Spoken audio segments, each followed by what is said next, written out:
Knuckles the Echidna is a complex, layered character in Sonic Adventure 2. You see many facets of this individual, not through cutscenes, but through the incredibly cheesy rap songs that play during his stages. We see quite a bit of his character this way. So, I'm going to go through all 5 of his stages and provide analysis on the lyrics and how they reflect the downfall and the character of Knuckles.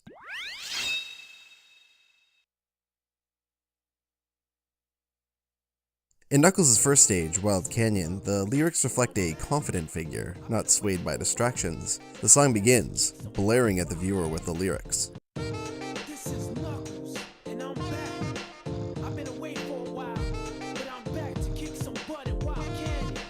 I shall find all the lost pieces of the Master Emerald here. I'm gonna get those fools.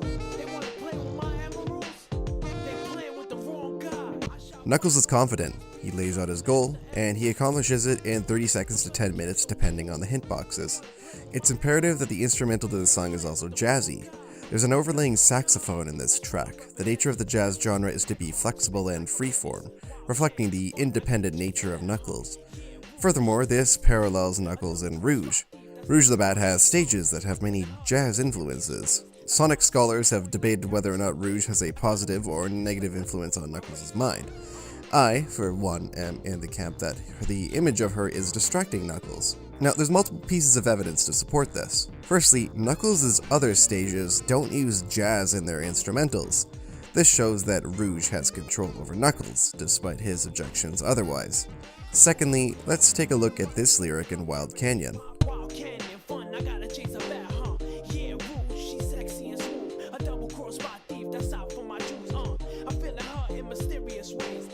Out for my jewels is a double entendre, cleverly inserted by Knuckles. Knuckles senses that there's some romantic tension between him and Rouge. She attempted to steal the object that keeps the Echidna civilization alive, but Knuckles still feels attraction, and this hurts him. He shouldn't be interested in her. He should hate her, even. She didn't consider the consequence of her actions, but Knuckles might have understood this. Maybe he understood her ignorance, and he saw an individual who could change. Rouge isn't stupid, and Knuckles knows this. Perhaps it isn't just her physical appearance that attracts him, but also her abilities. And this leads into another odd bar.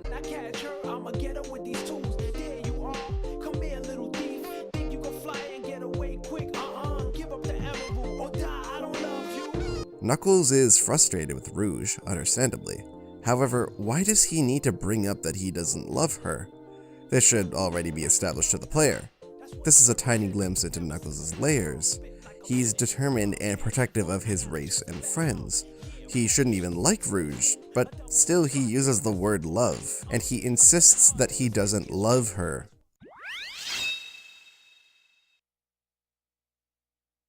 A common theme in Knuckles' stages is ghosts, physical ghosts hunting Knuckles down. But there's also the metaphorical ghosts. Oh, I'm so deep. We now begin to see flaws in Knuckles and his problem-solving abilities and mentality. This probably seems crazy, a graveyard theory. Our ghosts try to approach me and got leery. Ask him a question and he vanished in a second. I'm walking through valleys, crying pumpkin in the alley. Didn't seem happy, but they sure tried to get me. Had to back him up with a fist metal crack. Knuckles is facing an unseen force, and his only way to deal with this is to use his fists. However, since the enemies are immaterial, his fists are unable to solve the problem. His previous bravado in Wild Canyon is shattered. Knuckles is out of his element. He's in a foreign area and he's unwelcome. He's unable to negotiate with these ghosts, and he attacks what he fears. Knuckles uses violence to hide his insecurities and flaws. Now this next set of lyrics is particularly interesting as well.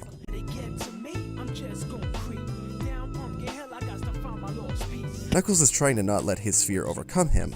He's displaying a different approach to life, not one that faces and judges everything on a superficial level, but one that tries to avoid conflict when necessary. The final set of lyrics are the most interesting to me, because Knuckles no longer raps with flow, he just begins to yell out to the wind. This is what he says.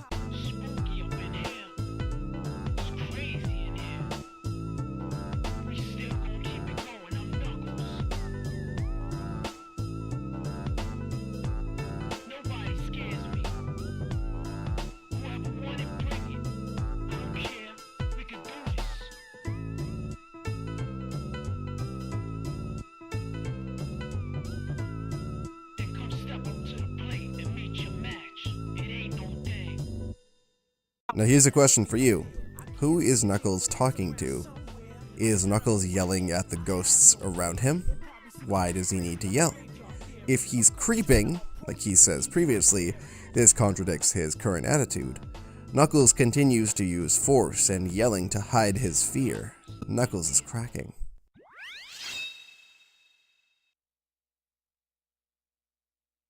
Knuckles is taken from a haunted environment to an old coal mine. This area too is infested with ghosts as well. Right away, the initial set of lyrics reveals quite a bit about Knuckles' character. Now, we already know he's brash and perhaps not the smartest, but listen to this. Let's take a dive in aquatic mine. Once was a cold pit, but now it's a water ride. Makes you wanna sit back, enjoy the life, and do things you like doing, get to shine. It's your bees fighting with the foes all the time, but I gotta do it, they always stay out of line. Sometimes I wanna just chill and land, but I'm the protector of the emeralds and gems. Knuckles was all an act. He doesn't want to protect the Master Emerald. To him, this duty is a curse, something he's obligated and bound to. But he can't say no, because nobody else can protect it. Perhaps he enjoys searching for the pieces of the Master Emerald. It lets him see more of the world than only his home. At first, I was questioning why Knuckles was interested in a coal mine, but upon reflection, he may have never seen one before. This information and environment is completely new to him, and it's important not to judge him for wanting to rest in a mine. However, Knuckles ceases his desires with this bar. Hand tracks be tracking me to different doorways in a maze, and I don't know what to do. Guaranteed though, I'ma find the emeralds. Don't call me Knuckles for nothing, I can't lose. Knuckles cannot lose. He must stay determined. All of his fears and weaknesses are coming at him, but he needs to go through this mine and find what is his. His people need him, and he accepts this. To him, he may think protecting the Master Emerald is a curse, but to others, he's a hero. Okay, so I found the secret documents for the Sonic Adventure 2 story. Now let me read this out to you. Knuckles is now within a US government pyramid that holds a ship that can take them to Dr. Eggman's space station, which is on the moon, which also has a death laser that can blow up Earth. I'm not making this up. This is a fairly short lyrical song, which reflects Knuckles' no-nonsense attitude he's developed. He's not interested in rapping and being stylish anymore. He's got a mission now and he's dedicated to it. However, there is one bar, which is this.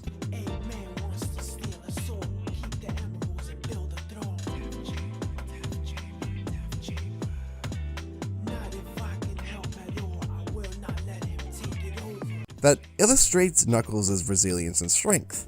He takes time to not only get the Master Emeralds, but also defeat Eggman. This stage was also filled with ghosts, because I don't know why, I really don't know why, but it hardly phases Knuckles. He needs to get these keys for whatever. This is the worst stage in the game.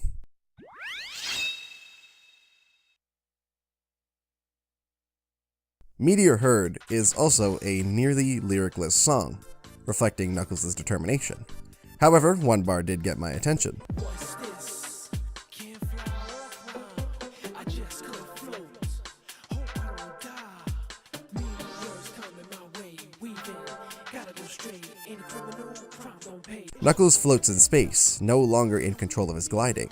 This is his final test. He could very much die here. He's on another planet entirely. Knuckles is risking his life, but he knows it can't be lost. He needs to get the emeralds. He lost control of everything, but he still succeeds in his mission. And that, ladies and gentlemen, is the journey of Knuckles. A confident, playful rapper to a focused, mature enchilada. Gaming has never had a deeper character, people.